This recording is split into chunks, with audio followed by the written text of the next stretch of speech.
Here's a question that comes up all the time. How do I have more than one meaningful conversation with my network? So tell me if this sounds familiar to you. You have a great conversation. You are mind melding. You're talking about amazing things. Everything goes great. You hang up and then you're like, okay, now what? And you kind of talked about following up, but you hear crickets. And it happens all the time. And if you're a one hit wonder with your network conversations, you are not alone, my friend. The struggle is real. So many people take the effort, figure out who to talk to, get in on the calendar, have a conversation, and then they don't know what to do next because people are busy and you don't want to be intrusive. You don't want to sound awkward, but yet you have a job to do. And in many cases, it's to find your next role.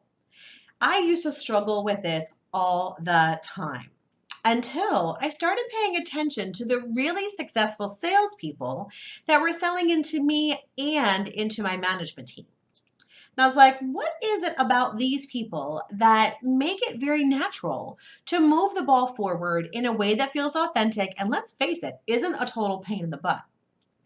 Here's what they do. There's 4 things that they do consistently that I want you to think about adopting into your own network strategy. The first thing that they do is they follow up consistently. I'm betting that when you have a conversation, you send one email and that's it, thinking, well, I don't want to be a bother. Well, people are busy. And from a sales cycle to selling yourself in terms of trying to self promote, it's no different. And people need to see something 7 or 8 times before it actually makes sense. So you want to find a way to be consistent in that person's life without being a pain in the butt. The next thing you want to do, or at least that the salespeople did that resonated with me, is when they reached out to me, it was not about them. It was all about me and what I wanted. So if you're always showing up with your hand held out looking for a favor, people are going to stop responding. So you want to find a way to make it meaningful for them and still get you what you want at the same time.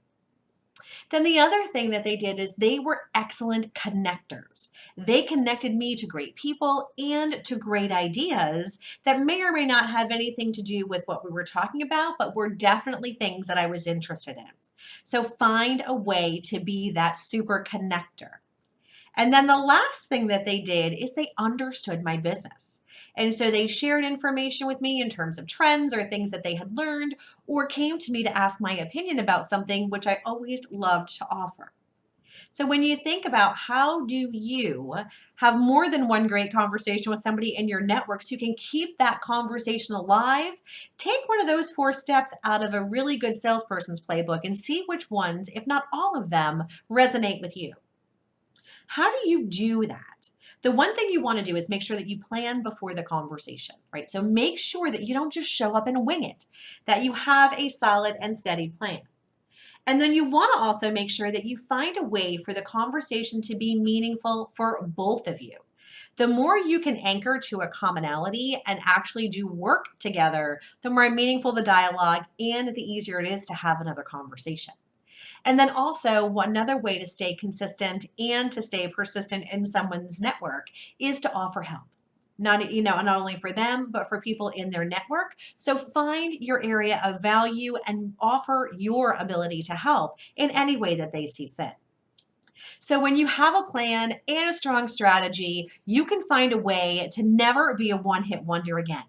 So check out our website. You'll see the link in this post for tons of free resources on how to move the ball forward in your networking conversations every single time. I'll see you in the Career Winner Circle.